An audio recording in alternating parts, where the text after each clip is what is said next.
누가복음 2장 말씀입니다. 누가복음 2장은 우리 예수님께서 탄생하신 부분에 대한 것과 그리고 예수님이 성장하는 아이로 자라나는 그런 이야기가 기록되어 있습니다. 특별히 아이가 자라나는 그 부분, 성장하는 부분은 성경에 오직 이곳에만 기록되어 있죠. 그래서 참으로 의미 있는 부분이라고 할 수 있겠습니다.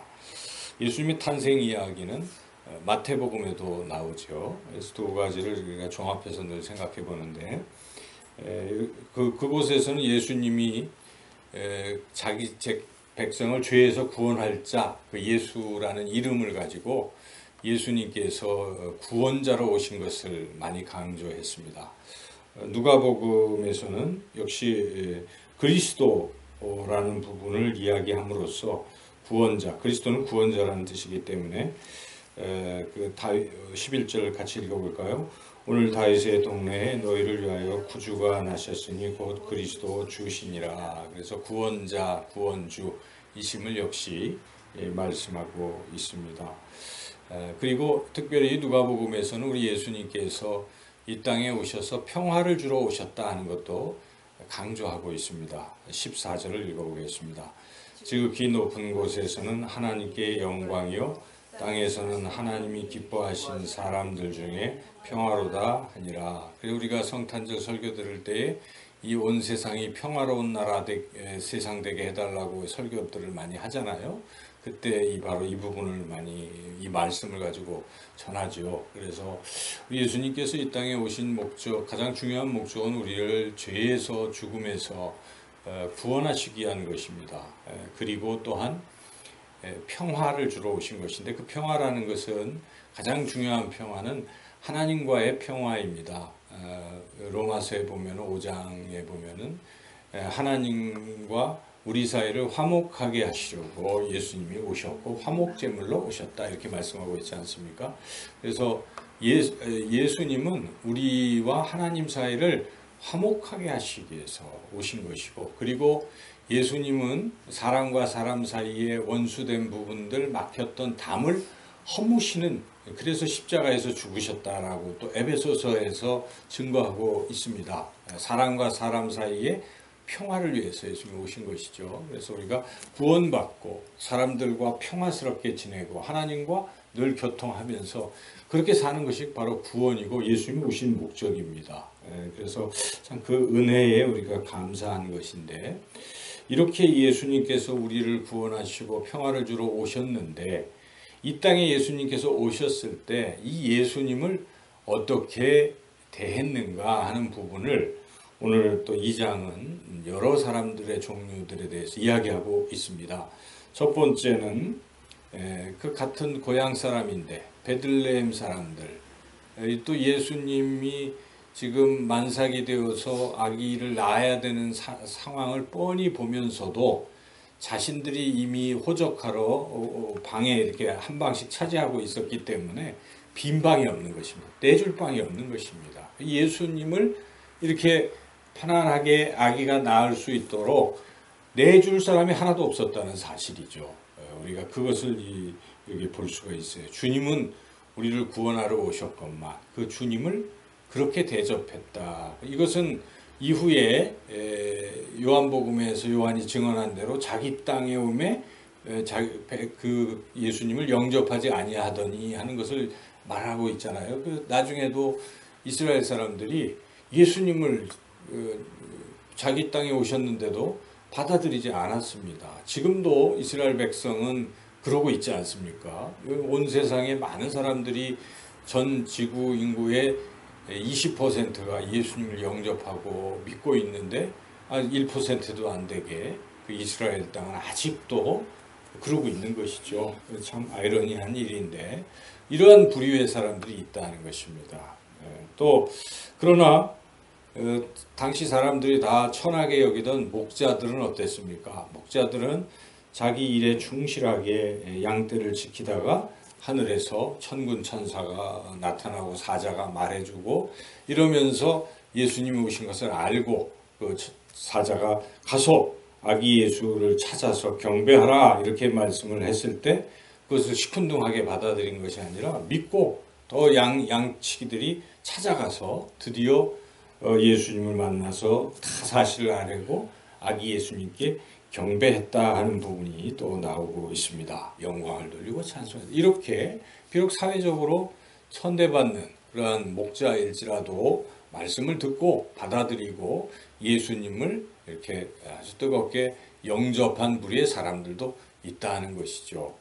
그리고 우리 예수님께서 이제 난지 8일 만에 할례를 행하러 성전에 올라가셨습니다. 이 부분을 보면 우리 예수님이 율법을 무시한 부분이 아닙니다. 율법을 폐하러 오신 분이 아니라 율법을 완성하러 오셨다고 말씀하지 않습니까? 그래서 우리가 구약에 있는 이 율법들을 복음의 그 빛에서 우리가 보는 것이지 무시하라는 게 아닙니다. 레위기의 말씀도 이게 그 복음의 빛으로 봐야 돼요. 레위기를 보면은 두 가지로 압축되지 않습니까? 제사법으로 쭉 있는데 결국 하나님을 사랑하라는 뜻이고요. 그리고 제사법만 나온 게 아닙니다. 레위기를 보면 뒷부분에 가면은 서로 사랑하라는 부분이 또 나오는 것입니다. 서로 손에 입히지 말고 이렇게. 그래서 레위기 19장에 보면 18절에 보면 너희가 자신을 사랑하는 것 같이 서로 이웃을 사랑하라 이렇게 또 말씀이 있거든요. 그래서 우리가 이 하나님께서 율법이라는 것은 하나님 사랑, 이웃 사랑인 것이죠.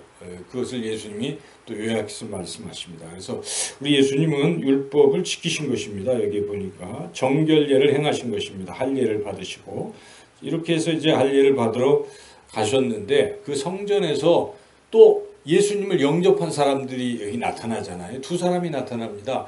시므온과 안나죠. 다 나이가 많은 분들인데 시므온은 남자요. 안나는 여자입니다. 이렇게 남자 여자가 다 나왔다는 것은 남녀 그렇게 많은 분들이 주님을 영접했다는 것을 말하고 있습니다. 그래서 이들이 예수님을 알아보고 아기 예수를 안고 이분이 바로 구원자이십니다. 이방의 빛이요. 이방도 구원하는 구원자이십니다 하고 많은 사람들 앞에서 예언을 하죠. 안나도 마찬가지로 그에 대해서 말하더라. 이렇게 짧게는 나와 있지만은 모든 사람에게 예수님에 대해서 또 말하고 있다는 사실이죠.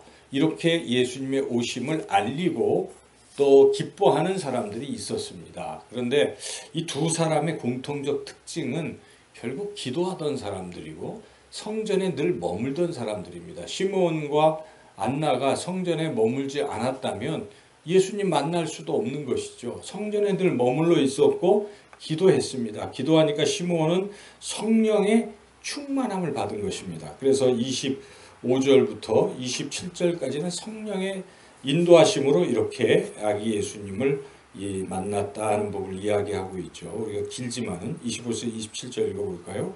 예루살렘에 시므온이라 하는 사람이 있으니 이 사람은 의롭고 경건하여 이스라엘의 위로를 기다리는 자라 성령이 그 위에 계시더라. 그가 주의 그리스도를 보기 전에는 죽지 아니하리라 하는 성령의 지시를 받았더니 성령의 감동으로 성전에 들어가매 마침 부모가 율법의 관례대로 행하고자 하여 그 아기 예수를 데리고 오는지라. 성령 충만하니까 예수님을 바라보고 알아보는 것입니다. 그래서 예수님을 모셔드리고 또 예수님을 안고 예수님에 대해서 예언하고 이렇게 되는 것이죠. 그리고 안나는 나이 84세에 결혼한 지 7년 만에 과부가 돼서 그 긴 세월을 과부로 홀로 지내면서 그가 한 일은 성전에서 금식하고 주야로 늘 기도했던 분이죠. 37절에 보니까 그렇게 나와 있잖아요. 그렇게 늘 기도하다가 드디어 예수님을 만나고 그 영광스럽게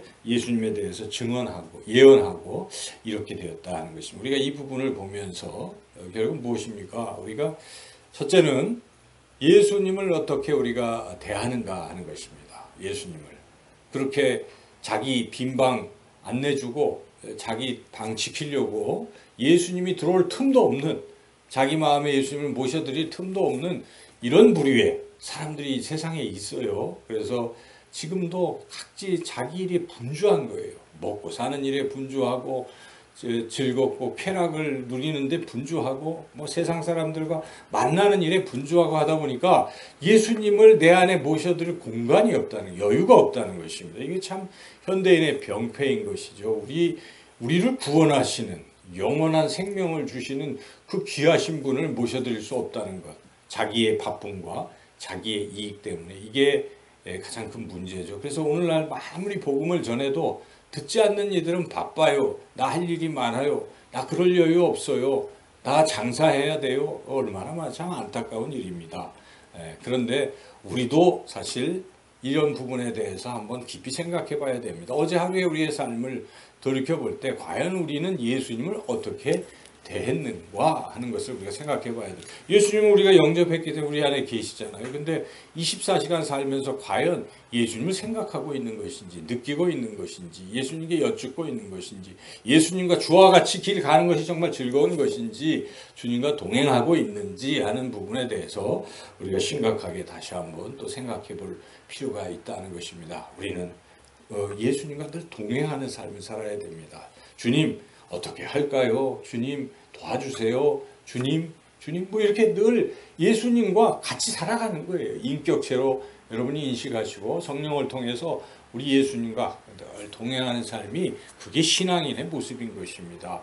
아무리 해도 예수님의 옛자도 생각이 안 나고 온통 다른 것만 하루 종일 생각난다면 예수님을 믿는다고 말하기가 쉬운 게 아닌 것이죠. 그래서 오늘 본문에 그런 내용이 있고 특별히 예수님이 누구신지도 여기 잘 드러내고 있습니다. 예수님은 하나님의 아들이시다 하는 그런 부분.